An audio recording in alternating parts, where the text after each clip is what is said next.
Good day, ladies and gents. Welcome to the FairwayFit Golf Podcast, where two friends get together to talk about how we are trying to look good, feel good, and play good. Let's go.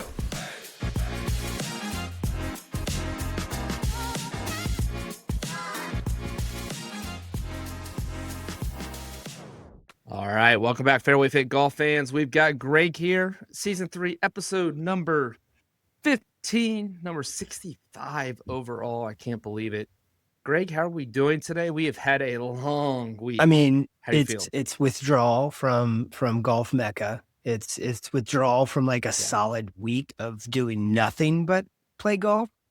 You know, it's back to the real world grind, and it's awesome to be home with family and the kids, but it's also like I was having so much fun and doing so much fun things that it's just kind of a reality check.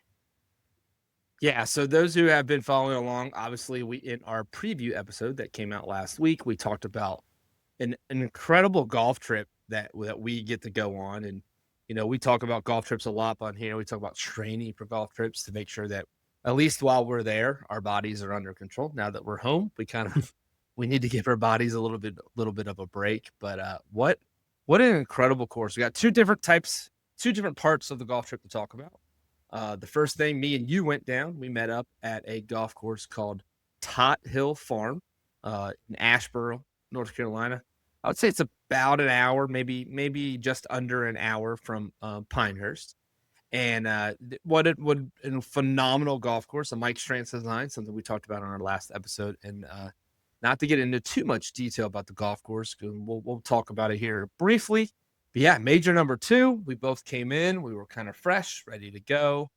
The weather was on the warm side, but I think both of us would rather it be that way than on the chillier side. My body always feels better when it's hot out. I'd rather be dripping with sweat on a golf course than cold. Everybody knows me. I'm a baby when it gets cold. Yeah, it really was. And it wasn't like unbearable hot. No. It was just humid. Mm-hmm. That was about all I could say. It was the humidity. I think they had a little bit of moisture on the ground that just came up. And then when the sun came out, it was what it was. But course was in phenomenal shape. Very good. And we rock and rolled. We went and made sure we saw most of the golf course. We kind of hit the ball all over the place, some in the fairways, some all over. The start wasn't the greatest. The start, I will say this, you gave me hope on the start of that round, because I think like I don't know, I happened to look like, I don't know, maybe around hole 6, and I was like, wait a minute, I'm already down like 3 right now, like 2 or 3 strokes right now. I was like, wait a minute, this can't be right. And like obviously it got a little worse moving forward, but yeah, I mean it was the first hole was interesting, beautiful golf hole. I mean we could probably sit and talk about 16 of the 18 golf holes that were unique. They were different, elevation. They played off the mountain. It was very mountainous type golf. Good views, good solid views. I mean, incredible. I mean, they had maybe 1 or 2 that were a little bit more your plain Jane, but they kind of just fit in so well. It really was an incredible golf course. It was probably going to go into one of my favorites I've ever played. I mean, I don't love Royal New Kent, which is also a Strantz design. And I don't know, maybe we caught that the last time we played it in just some rougher conditions, and that made it a little bit different. This one did not have that. Yeah. I mean, it was great. Now the greens probably could have been a little bit better, but what we learned that they punched greens probably about a month before in the North Carolina area. And they weren't pristine, but they were still in great shape. I mean, they were rolling decently, not great. I don't remember either of us, being like, whoa, I just tapped that and rolled for days. But at the same time, I don't think we were really having to smash 10-footers or anything like that, or didn't feel fluffy. I think greens were holding pretty well. Yeah, I think overall it was pretty, and I will say the course is a typical course in that if you miss greens, you're in trouble. And I missed a lot. Yeah, it was a lot of some of the greens sat in bowls. Yep. Or were elevated. There wasn't like we ever came in really into a flat green. Yeah. It was flat. It was more of your island type. Mm-hmm. Like if you're coming in on a flat approach, I guess is the better way to put it, where like there wasn't elevation up or down. It was very, I mean, you were in the water or you were, at a play in high stuff. It really was all the par threes, the par fives. I mean, you are picturesque. A golf course, and we did it. You were right. We both started triple bogey. Yep. And then if we could have kind of erased that hole and start from there, that would be, I know I kind of caught fire for a while there. I did hit a ton of greens actually in a row. I was pretty, and when I look back at the stats, I still am kind of shocked about it. But go ahead and give us your front numbers very quickly. We'll do the back numbers, and then we'll kind of roll. Triple, par, triple, bogey, double bogey, par, bogey, 49, 21 putts, 4 for 7 fairways, and 44% greens. Now I will say I was my tee ball was there on the front nine. Even though the score doesn't say it, like the tee ball was there, I was just, I was missing greens, putting myself in bad situations, and didn't roll the rock horrible. I had 2-3 putts, but one was 50 plus feet and one was 30 plus feet. So, I think when it came to you, I felt like when you hit the driver, it was gorgeous, or you hit it so far out of bounds, it cost you a shot, if not 2 shots.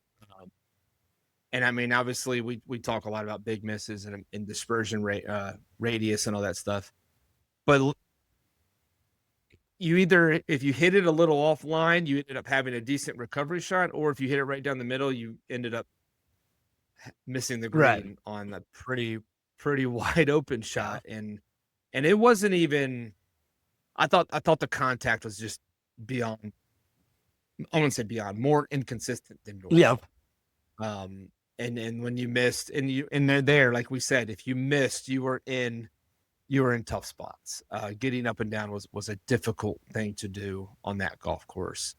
It just was, unless you it's almost like they had one spot to miss, and it wasn't like it was, you can miss either side. And they ended up having some tucked pins in some different areas, and especially in the back, I felt it did as well too. Back, but, definitely the pin placements got a little bit more tricky. Yeah, it was, but they were gettable still. But they really were. They were like, they gave you like 1/3 to play in, and if you missed, it was like gone. And even more than the Pinehurst courses, which we'll get to. But I thought at times some of the Pinehurst courses. I don't know about all of them. Some of those, not all. But yeah, so I actually started off of the triple, just tugged my first ball left, and I thought we maybe had a chance to find it, but I teed up another one, and then I had a kind of a sloppy bogey on that ball to come up with a triple with my first ball being OB. But then I caught fire. I actually hit the next 8 greens, and I had 7 pars in a row, and I ended the number 9 with a birdie to get myself back to just 2 over. And I felt pretty good. I would say I was right there with you for like 4 or 5 holes, even though that I kind of felt like I righted the ship. I kind of felt like, all right, he's going to be, I think I played at a 4. You played at a 14. 13, no, 15. 14? I think at 15. I think I played at 15 because I think I had 11 strokes. Okay. Yeah. So you had 11. So I kind of felt like we were going to be right around the 5 or 6 shot differential coming in at about hole 4 of 5. And then I think you had a couple bad ones, and I was able to roll it. And then, I did go birdie 9 and I birdied 10 to actually get back to 1 over. And I was floating a little bit. I was feeling pretty good. I mean, I was rolling it well enough on my 2 putts, back-to-back birdies. And if you remember, the 1 on 10 was a pretty hard left to right breaker. And so felt pretty good. And then, as we get to the back score, I did shoot a 39 on the front. It was a par 37. On the front side, it was par 35 on the back to overall. So I hit 4 of 7 fairways. I did hit 8 of 9 greens, and I had 18 putts. I wouldn't say I hit a lot of everything on the green super close, but I had a lot of 20, 25 footers for those first putts, which in all reality, I mean, that number sounds big, but that's not that far away from the pin. Yeah. So, I mean, those are, you're not going to make a lot of them, but you're going to definitely keep the ball close to the hole on those first putts. So, felt pretty good there. And then the back, I did fumble a little bit, but let's go ahead and knock out your back and then we'll move forward. Oh, my back, I didn't even fumble. I think I just basically dropped the ball. Wheels fell off. Couldn't grab anything. I went double, triple, bogey, carded an 8 on a par 3. Triple and bogey to finish. Only had shot a 54 on the back for a 103. Worst round of the week, I will say, not foreshadowing, but worst round of the week.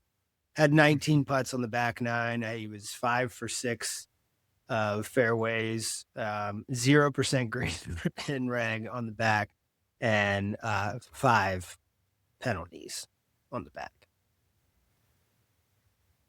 Yeah.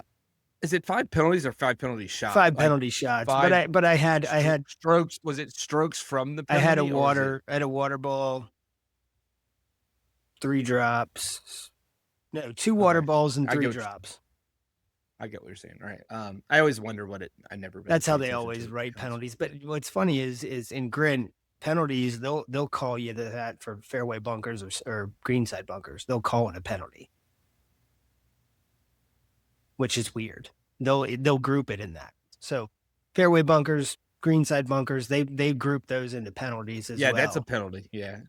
I think it's considered a hazard, and that's why. It's just, I guess any sort of bunker is considered a hazard. But yeah, I get it. I mean, that's not really like a drop shot. It's just, well, let's be honest. For me, it's going to lead to a drop shot. I mean, that's just overall, I shot 103, 40 putts, which is bad. 69% fairways and reg, which is good for me. And then 22% green and reg, but that was mostly on the front. That was only on the front. But yeah, that's, same number we need to hit is that greens number. And then, so that 103 for an 88. Yes. For an 88. So, I did fumble. I think I went bogey, double. On a bad little stretch, and I don't know. I couldn't get off the tee. The tee hurt me a little bit. I think I tugged the hybrid and I had to have a drop there, and then I hit a tree and lost that ball. So I think that's where it would have got me. A couple of the other bogeys, if I missed the green, getting up and down were challenging, but I did kind of get a little lucky there coming in. I ended up 16 was a par 5. It was actually kind of a weird par 5. It was 5 iron into the green. And I rolled in a decent 25, 30 foot eagle putt, pretty slick putt. Yes. That I really was just trying to get it close, and I got lucky that it got the hole that went and got in the way of the hole. Yeah. And then I hit a nice little 3-wood on 17. And that was probably one of my better shots is when I hit my 52 in there, because I had to get a little extra downhill, downwind, and I stuck it to about 8 feet, and I made that putt as well on 17 for a birdie. So finishing eagle, birdie, par, erased a lot of my little 4-hole hiccup there. And again, shooting a 36 on the back, ended up with my birdie on 10, my eagle and my other birdie, ended up shooting a 36 on the back. So I shot 75. Net 71. Yep. Obviously playing together wasn't like we could do any Hail Marys. That's true. Or anything like that, which could have done a blind Hail Mary. That would have been a ballsy move.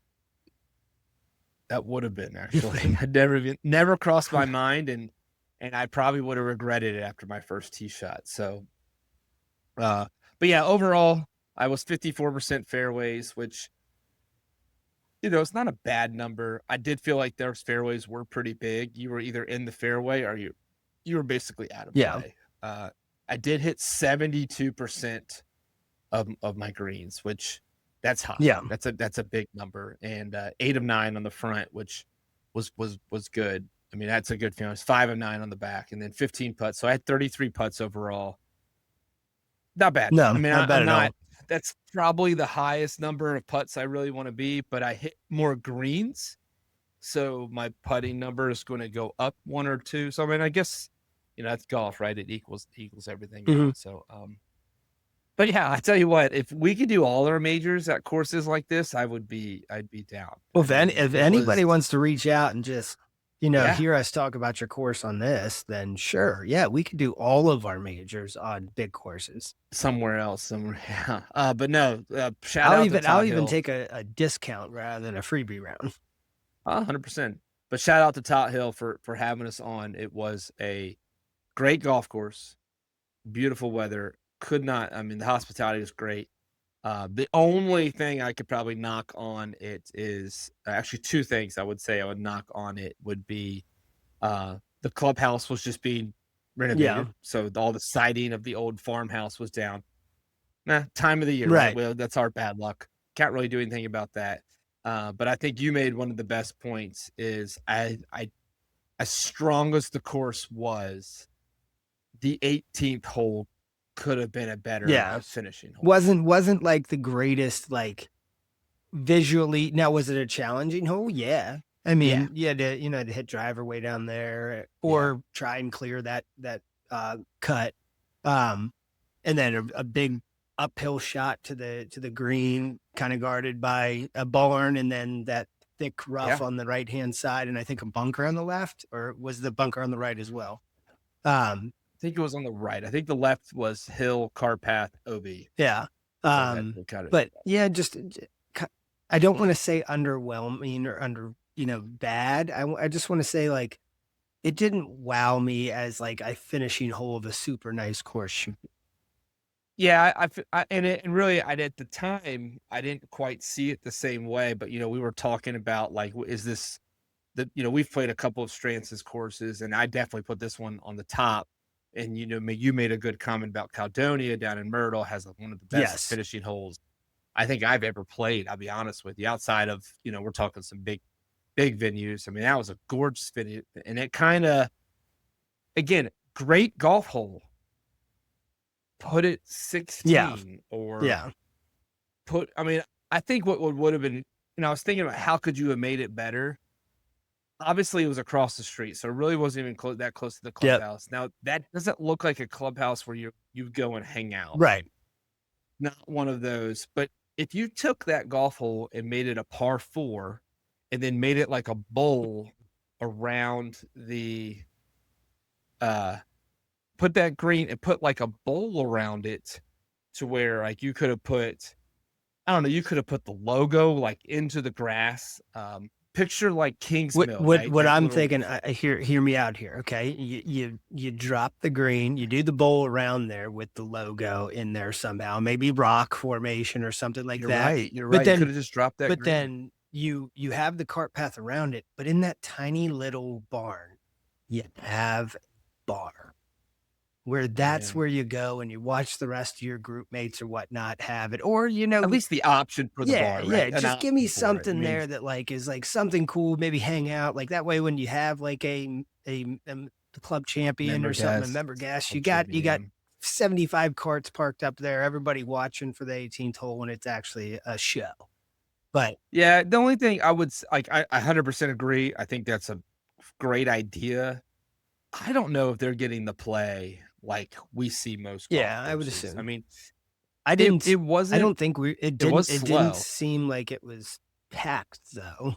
No, but it was slow on the back. I think things just kind of came to a halt. I think a couple. I think a couple of the holes also, like when the one guy just waited forever to hit from the up tees to try and clear the drive the par 4 onto the island green, or the peninsula. Yeah, green. There's a couple spots where they just and then you have one bad blow up hole, then that all becomes tough. But overall, I still put it as Strantz's best course I've played.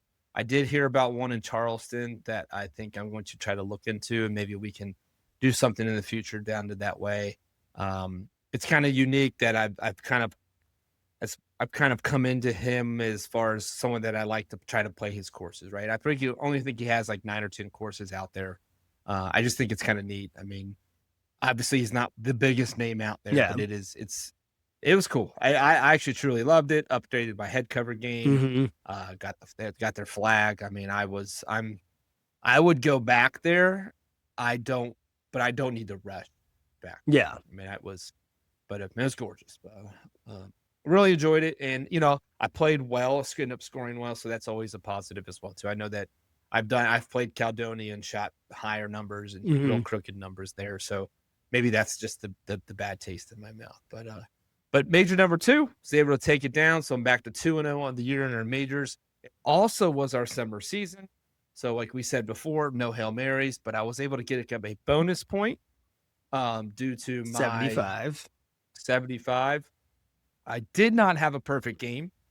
We both kind of ended that on the first hole. I went OB, and we both had triple bogey. So that was pretty we'll check that one out the list that we weren't going to get. So I think right now our summer season is 4-0. And not too far out of reach. No, not at all. I got a lot of golf to go. I did, since we are recording on Monday, I did get my round in today. So hopefully you can get yours in sooner than later. And I'm looking at Wednesday or Friday. All right. Keep the season rolling here. One of those days it's supposed to be 101. So I don't mind. Like I said, I love the heat. I always bring fluids onto the course. We've had that opportunity, that conversation on here many a times. But let's go ahead and move to our next part of the trip. So that night we ended up staying in Asheboro, and then the next day we drove down to Pinehurst. And really, I would say we drove up to heaven. Yeah. I mean, I will tell you, I've been on a lot of golf trips. I don't think I can sit here and tell you that it is the number 1 golf trip, but it might be like 1B. I mean, it really was close. I guess you've gone overseas. All right. So what but I'm saying comparison, but I'm saying right now, and I played, it's maybe the same compare. So it'd be, I played Carnoustie as well too, which is also on the Rhoda. I played Ellie, which is, the only thing I would, like I said, it's like a 1A, 1B type thing. And I understand the accommodations in America. It's different culture over there at St. Andrews, but I don't think you can take away from the historic value now, which is crazy to say that, because Pinehurst has that historic, but we're doubling up the historic value when it comes to that when you head over to St. Andrews. So the vibe of golf was incredible in Pinehurst, right? You had basically all golfers there.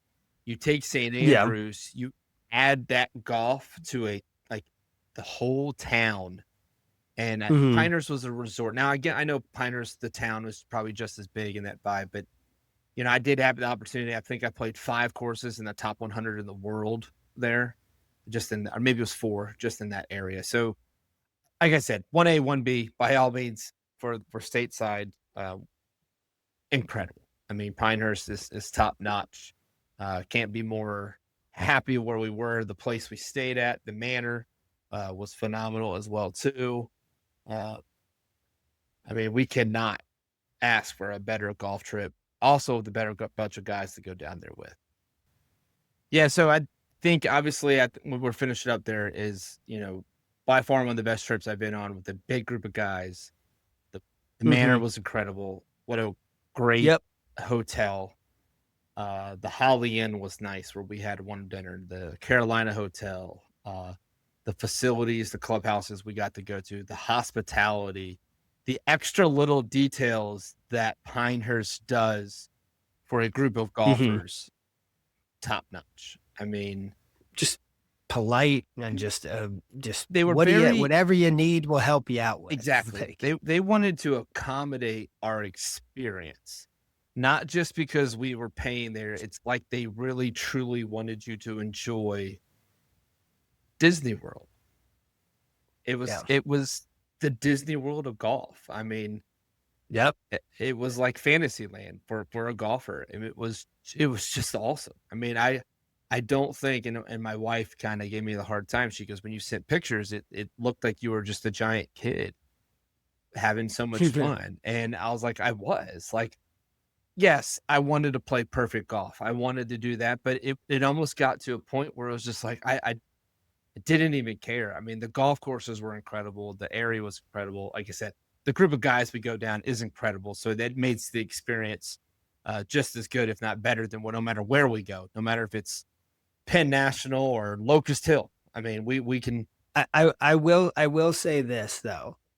Something I'm horrible at is like when I go on golf trips, I feel like I detach from my phone for that couple of days to the point where like I don't take a lot of pictures. I don't look at my phone a lot. The only thing that I have my phone for is to keep my score and grin. And I really don't look at my phone that much at all. And like, call the kids twice a day type thing.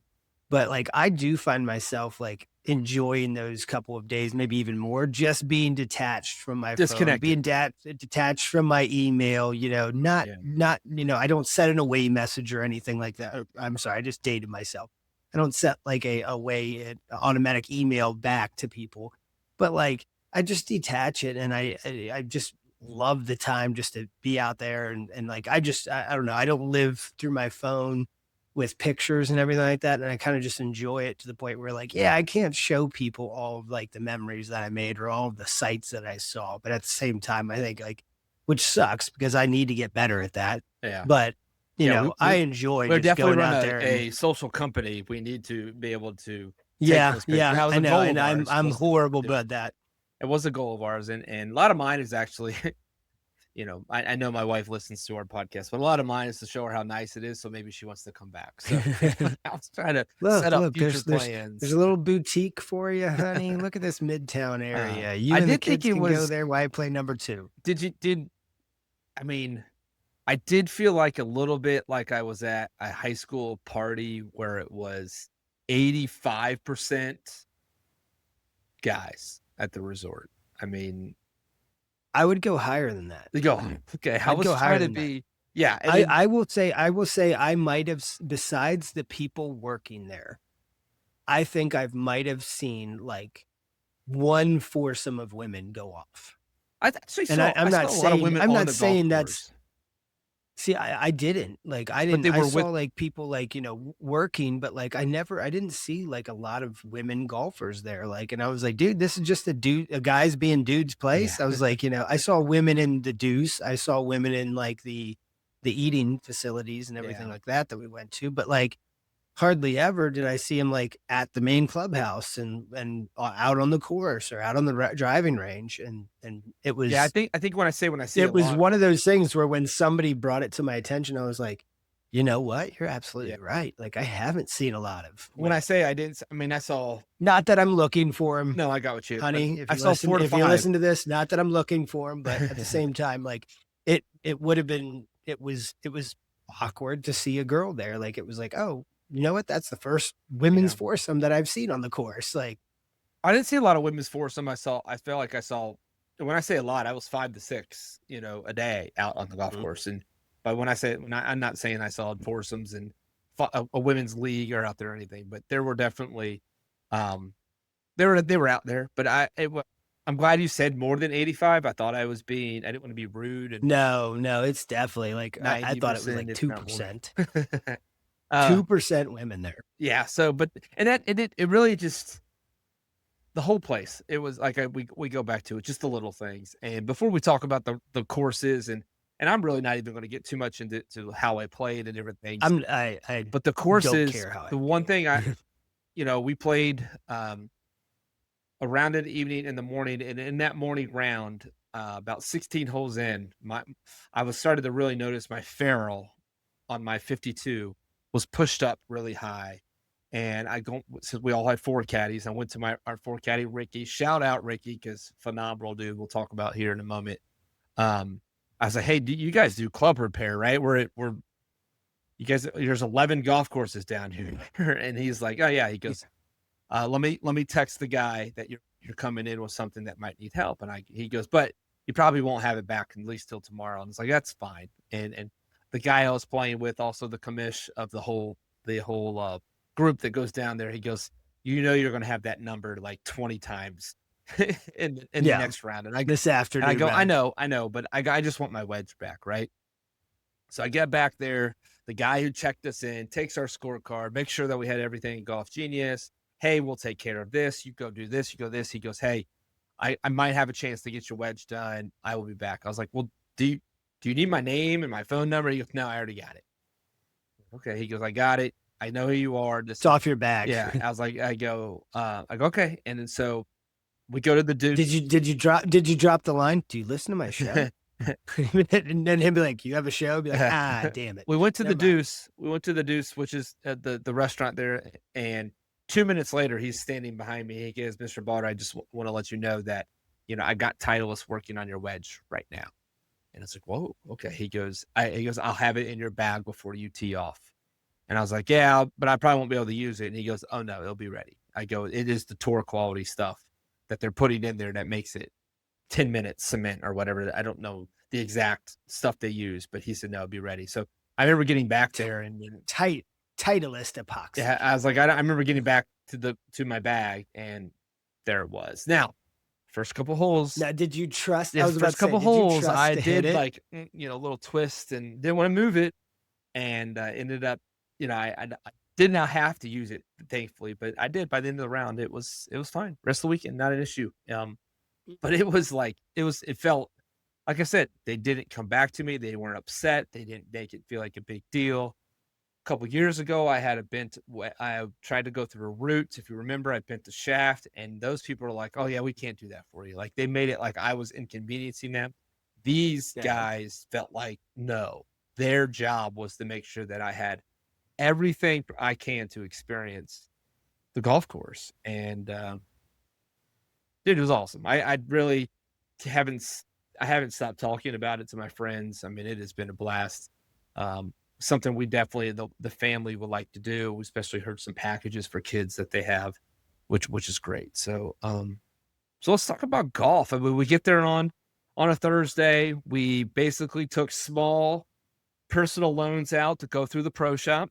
And I stayed rather good. I did too. I had a number in my head that I wanted to stay down, and I stayed like almost to half of that number. Now, granted, like this is going to probably piss a lot of people off, but I did not buy a polo from Pinehurst. I didn't buy a traditional hat from Pinehurst. They didn't speak to me. Like, I'm like, oh, okay, a baby blue, powder blue shirt with the Pinehurst logo on it with a tiny bit of like maybe pinstripe on it. I'm like, I don't need to spend that kind of money on that shirt. I mean, it didn't call out to me where I needed it. I bought probably the most non-Pinehurst hat that they had, which I got a lot of compliments on, the fox squirrel hat. And then I did buy a flag. I bought a magnet for my garage beer fridge, and I got the one thing that I went down there for, which was a new head cover for my driver. And as soon as I saw the elephant print that would have matched perfectly with my Nike bag, I just said, there's the one. I didn't even look at the price tag on it. I just picked it up and said, that's the one. Because I didn't want to second guess myself.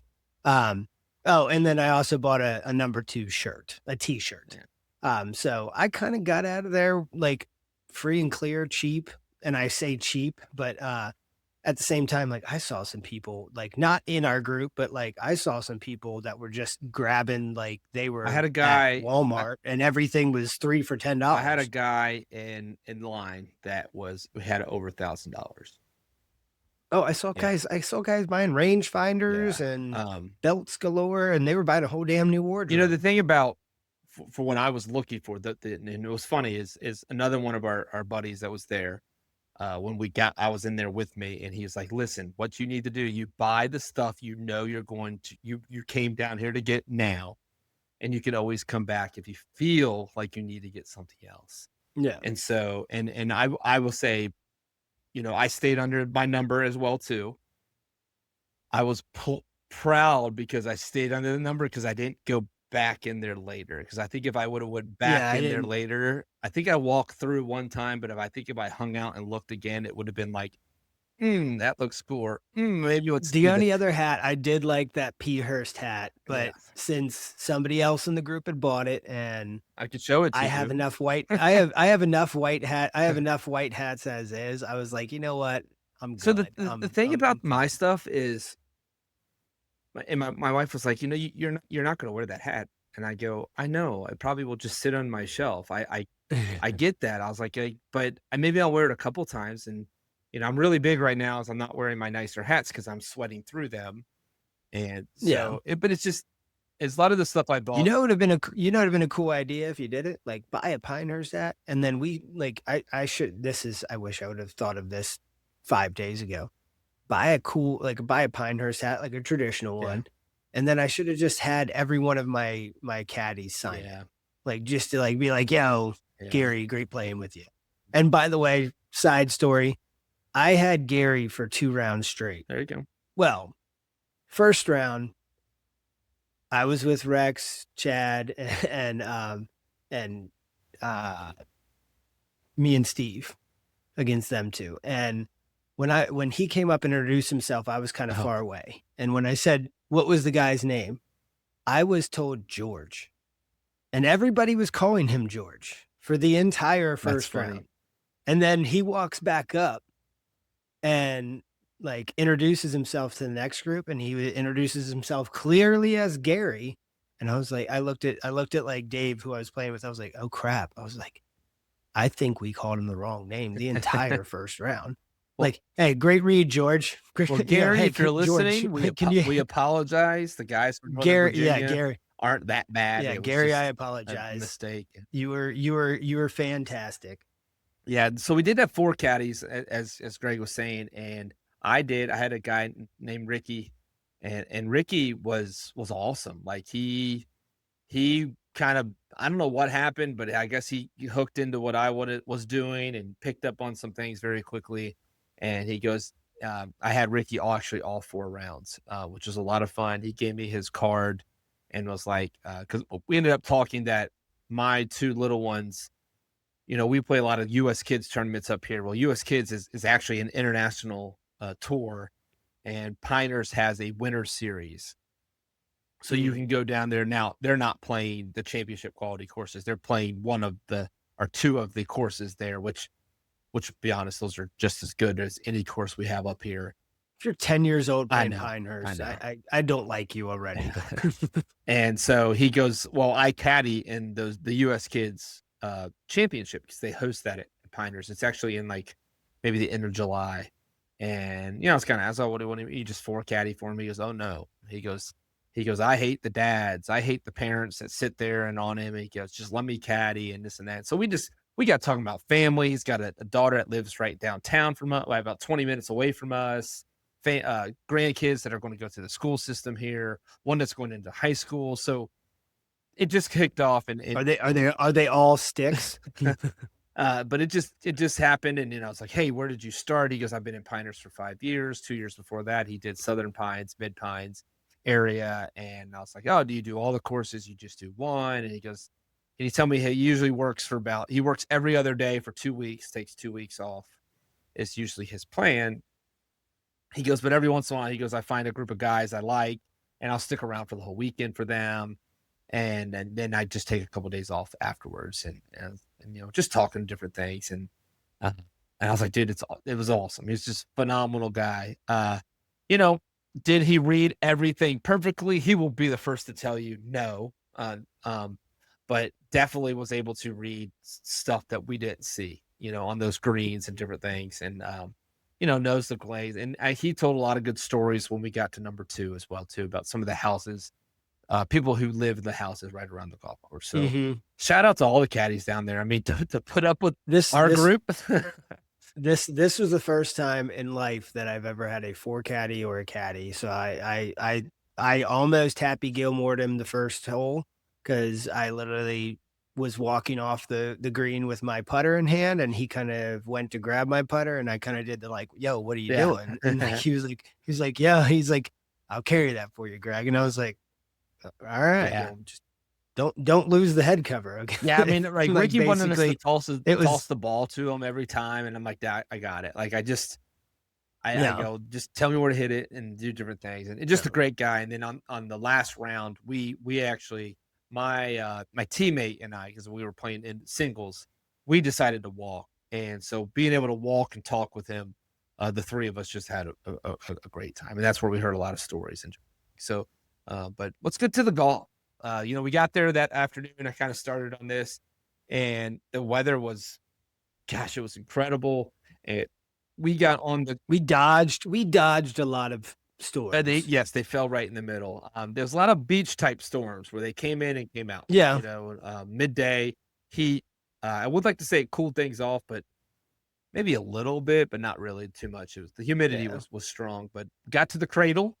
For those that don't know, the Cradle is a 9-hole par 3 golf course. It's a little bit more relaxed, meaning you can have 4, maybe 6 players, maybe 8 players if it's not too crowded. No shoes on. Yeah, a lot of guys playing in no shoes. Drinks are flying everywhere. They have a really cool little area. Great bar right in the middle. I was going to say bar, stand, whatever you want it is. And, when my brother was there the first time, it was cooler temperatures, and they had 2 fire pit areas out there. And then actually just off to the side of the Cradle was an old train station that also was a bar where you could sit and watch guys. They had music playing in the evenings. It just was awesome. And then the quality, just vibes galore. It just was a great kickoff to the weekend. You got the football field sized putting green right next to it. So pick your poison, what you want to do there, and you're good. And they had the Thistle Dune. Thistle Dune. That's what it was. That's what the name of the so anyway, we got off whoever we were playing with, it didn't even matter. We got out, we played with 2 good buddies of ours in the first 9 holes and had some fun with that. Played pretty well. I thought both of us ended up, playing some pretty good golf. I actually ended up shot 1 under. Birdie the first hole. Shout out to Billy, who hit a hole-in-one on the first hole. First swing of the golf trip. Swing of his for the golf trip for him, hits a hole-in-one. We actually kind of thought there might have been 1, maybe 2 hole-in-ones in our group, just because there's so many opportunities. But the one was suffice, and but it's awesome. The holes were great. I think it played anywhere between 60 to 115, 16 yards. Yeah, I think the longest one of the day was 116, and the shortest was 55. Yeah, which is really cool. Is they do change them every day, and what's neat is that they don't just say the first hole's 110 and then you got to go there and shoot it and you got to figure it out. They actually change the number on the sign every day, so you don't have to carry a rangefinder. They do it right. And I think they do that because they give you the carry bag if you wanted to put your wallet, keys and stuff. And we shared them, the bags for 2 people. I think it makes sense. Maybe 3 people might be a lot of clubs in there, but it was perfect. I mean, really, you could have gotten away with two wedges and a putter is really all you need. Yeah. But awesome. I don't think you really need anything else. But it's great. You do hit off a mat, which at first I was kind of like that. I wasn't really thrilled about, but honestly, the way it was set up, it was great. Yeah. It was great. It's a beautiful golf course. So we ended up getting through that. We kind of sat around a little bit on just off the number 9 green, watched all our buddies come through, play, had some drinks, different that. And it got wind that they were going to allow us to go back out on that Cradle about an hour and a half, 2 hours later. So we all kind of headed over to the Thistle Dune, which is the natural grass putt golf course, basically. And, when it was funny, I was trying to describe how big that putting green was. And I told our football field. I told our kids, if you looked at our yard, it was probably the size of our yard, and we have just under half an acre. It was that, I felt like it was that big. You put our house in the middle of it, and it probably wasn't maybe that big, but it was huge. Because they actually had the half closest to the driving range was actually for putting practice. People were getting ready to play rounds. Right. And then the second, almost maybe 2/3 of the other part was the Thistle Dune, 18 holes, undulated, crazy putts. And again, it could be changed daily. I mean, they probably move those pin placements around, and really all you have to do is kind of move the starting spot around, and you have a whole different new layout. And awesome time there. I have no idea how well we did. I know we had a lot of 3 putts. a lot of 4-putts. I know you got into a little bit. I lost $25 to Connor. Yeah, you were throwing some money there around at the end, but it was awesome. Probably not the smartest bets on my part to go ahead and it was hard. Try and take money from him. Hard. But yeah. So what's funny is I halved a good amount with him. So what's funny is that is not uncommon at some of these resorts. When I was at St. Andrews, they have the Himalayas is what they call theirs. And it's the same thing, giant putting green, and part of it is, and if I remember right, theirs was a little bit more like cut out, like a putt golf course. Like some grass was higher, and then where you putt was a little bit lower. But it has been a couple years, so I don't 100% remember. But awesome time there. So then we headed back to the Cradle. Played with a couple really good different guys. 2 different guys played. We actually played 11. Maybe 12 holes. We ended up coming around before it got dark. But again, I shot 1 under again. I think you shot 1 shot better the second time. You went 30 and a 29. 30 to 20. Yeah, 1 shot better the second time. I went 3 over, 2 over. Yeah. So I mean, it was fun. It was just beautiful golf course, and it was a lot of fun. I could see with the family that would be a really cool thing to do. But the whole facility, the sun was going down. I mean, it was picturesque. Got some great couple pictures. I actually got a really good one of you hitting into the sun. I should send it to you. Let's take this time to pause and make sure to check back next week for part 2.